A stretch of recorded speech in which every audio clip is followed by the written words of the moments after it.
Okay, so magandang araw po sa inyong lahat. Ngayon po ay mag-unbox po tayo yung order po natin na 1 set hand mixer.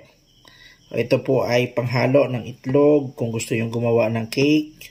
Panghalo din po ito. Ito po ay 1 set hand mixer attachment or replacement for bench mixer.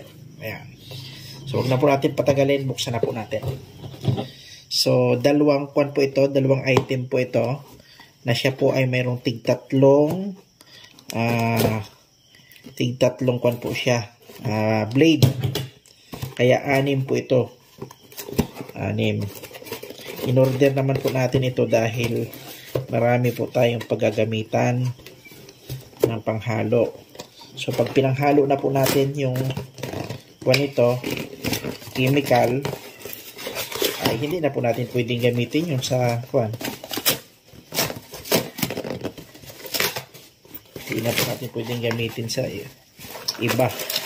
Kaya kailangan may designated na siya panghalo. Ayan po. Malaki sa picture pero maliit lang para to personal. Tama-tama lang talagang pang DIY. Ayan. Ayan po siya, oh. So, mukhang magandang klase po siya dahil stainless po siya. Ayan. Stainless. Maganda po kasi yung review nito. Kaya, hindi ko na siya pinatagal. At nagustuhan ko din. So, ganda nito. Pwede nating ibala to sa hand drill. Ganda. So, isa nito.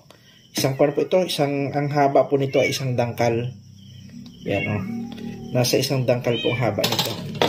At 3 po siya Ayan, oh. Ayan, magagandang klase din, oh. Ito naman po yung dalawa namang klase nito. Panghalo din po yan.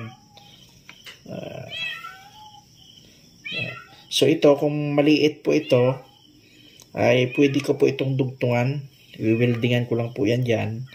Gawin natin ganyan kahaba.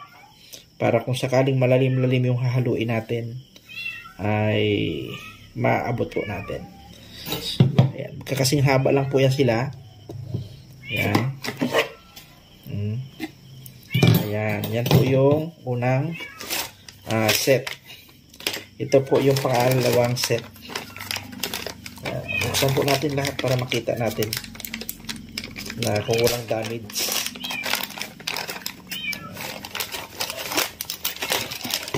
Ayan.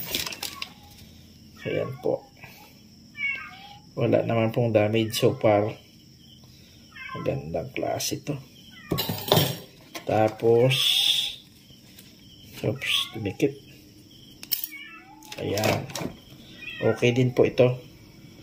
Itong pangalawa. Ayan. Tapos ito. Pulido po siya. Stainless po ito. Pulido siya. Ayos.